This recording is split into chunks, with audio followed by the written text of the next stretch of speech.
Hello guys, welcome back to our channel. Episode ആരംഭിക്കുമ്പോൾ കാണിക്കുന്നത് ധനുഷ് അനൂപിൻ്റെ അടുത്തേക്ക് വരുന്നതാണ്. അനൂപേട്ട, അർച്ചന വിളിച്ചിട്ടുണ്ടായിരുന്നു.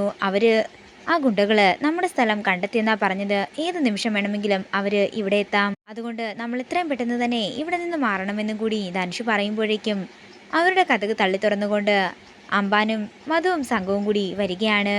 തുടർന്ന് മധു പറയുകയാണ്, അംബാനെ രണ്ടിനെയും തൂക്കിയെടുത്തോ, വിചാരണയൊക്കെ ഇവിടുന്ന് വേണ്ട, വിചാരണയും വിധിയുമെല്ലാം നമുക്ക് ഒരു സ്ഥലത്ത് വെച്ച് തന്നെ നടത്താം എന്ന് പറഞ്ഞുകൊണ്ട് അവരെയും കൊണ്ട് അവിടെ നിന്ന് പോവുകയാണ്.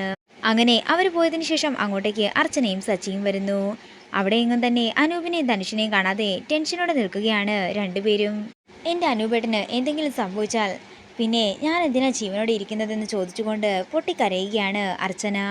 പിന്നീട് കാണിക്കുന്നത് അനൂപിനെയും ധനുഷിനെയും പൊതിരെ തല്ലുന്ന മധുവിന്റെ ഗുണ്ടകളെയാണ്. നിന്റെയൊക്കെ അടക്കവും ഒടുക്കവും ഒക്കെ ഇവിടെ തന്നെയാടാ, അണ്ണനൊന്ന് വന്നോട്ടെ എന്ന് പറഞ്ഞുകൊണ്ട് അനൂപിനും ധനുഷിനും ഇട്ട് ഓരോ അടിവെച്ച് കൊടുത്തതിനു ശേഷം അംബാൻ പുറത്തേക്ക് ഇറങ്ങി പോകുന്നു.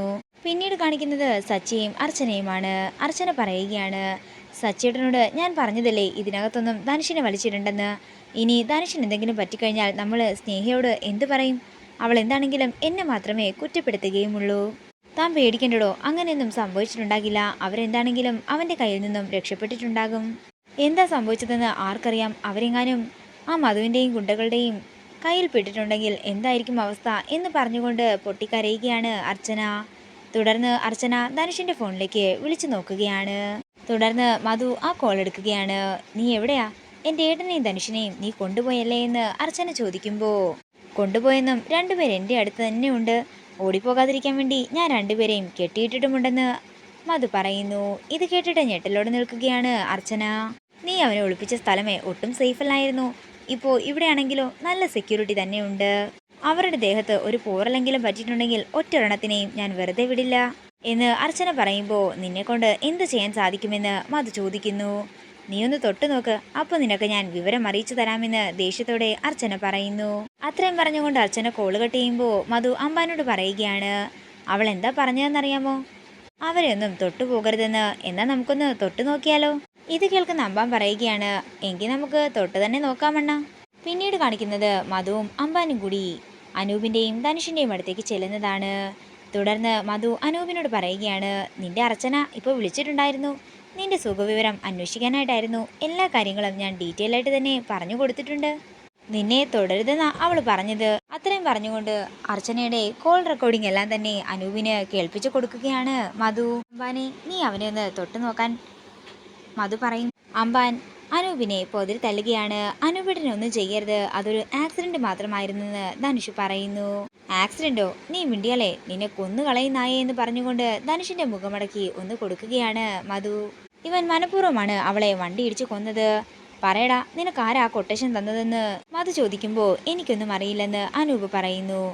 എനിക്ക് എൻ്റെ അനിയത്തി മാത്രമേ ഉണ്ടായിരുന്നുള്ളൂ. എൻ്റെ അനിയത്തിയെ ഇല്ലാതാക്കിയ നീ ഇനി ജീവനോടെ ഇവിടെ ഉണ്ടാകണ്ട. ഇവിടെ വന്ന് നിന്നെ രക്ഷിക്കാൻ എന്താണെങ്കിലും ഒരാളും വരില്ല എന്ന് പറഞ്ഞുകൊണ്ട് അനൂപിനെ പൊതിരെ തല്ലുകയാണ് മധു. പിന്നീട് കാണിക്കുന്നത് അർച്ചനയും സച്ചിയും മധുവിൻ്റെ അടുത്തേക്ക് പോയിക്കൊണ്ടിരിക്കുന്നതാണ്. അതേസമയം സിഐ വിളിക്കുകയാണ് അവരെ. നാളെ എന്താണെങ്കിലും നിങ്ങൾ എന്നെ ഒന്ന് വന്ന് കാണണമെന്നും കണ്ടിട്ട് മാത്രമേ ഇനി എന്തും ചെയ്യാവൂ എന്നും സിഐ പറയുന്നു. എന്താണെങ്കിലും നാളെ സിഐയെ കണ്ടിട്ട് ബാക്കി കാര്യങ്ങൾ തീരുമാനിക്കാമെന്ന് പറഞ്ഞ് അർച്ചനയും സച്ചിയും തിരികെ നെല്ലിശ്ശേരിയിലേക്ക് പോകുന്നു. പിന്നീട് കാണിക്കുന്നത് അവന്തികയാണ്. മൂർത്തി അവന്തികയെ വിളിച്ചതിന് ശേഷം അനൂപിനെയും ധനുഷിനെയും മധുവിന്റെ ആളുകൾ കൊണ്ടുപോയ കാര്യം പറയുകയാണ്. ഇത് കേൾക്കുന്ന അവന്തികയ്ക്ക് സന്തോഷമാകുന്നു. കാര്യങ്ങളെല്ലാം ഞാൻ ഇപ്പം ശരിയാക്കി തരാമെന്ന് പറഞ്ഞുകൊണ്ട് അവന്തിക സ്നേഹയുടെ അടുത്തേക്ക് പോവുകയാണ്. അതേസമയം സേതുവിന് ചായ കൊടുക്കുകയായിരുന്നു സ്നേഹ. ധനുഷ് എവിടെ പോയെന്നാ സ്നേഹ നിന്നോട് പറഞ്ഞത്? അത് പിന്നെ നന്ദേട്ടൻ പറഞ്ഞിട്ട് ഒരു ബിസിനസ് ടൂറിനാ പോയതെന്ന് സ്നേഹ പറയുന്നു. അവൻ നിന്നെ ചതിക്കുകയാണെന്ന് നീ ഇനിയെങ്കിലും ഒന്ന് മനസ്സിലാക്ക സ്നേഹേ.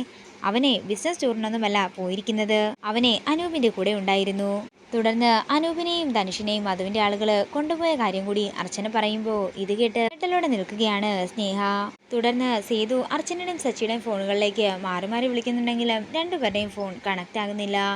ഇതുകൂടി കാണുമ്പോൾ ആകെ ഞെട്ടലോടെ നിൽക്കുകയും ചെയ്യുന്ന സ്നേഹയെ കാണിച്ചുകൊണ്ട് ഇന്നത്തെ എപ്പിസോഡ് ഇവിടെ തീരുകയാണ്. വീഡിയോ ഇഷ്ടമായെങ്കിൽ മറക്കാതെ ലൈക്ക് ചെയ്യുക, ഷെയർ ചെയ്യുക, കമന്റ് ചെയ്യുക. കൂടുതൽ സീരിയൽ അപ്ഡേറ്റ്സിനായി മറക്കാതെ സബ്സ്ക്രൈബ് ചെയ്യുക.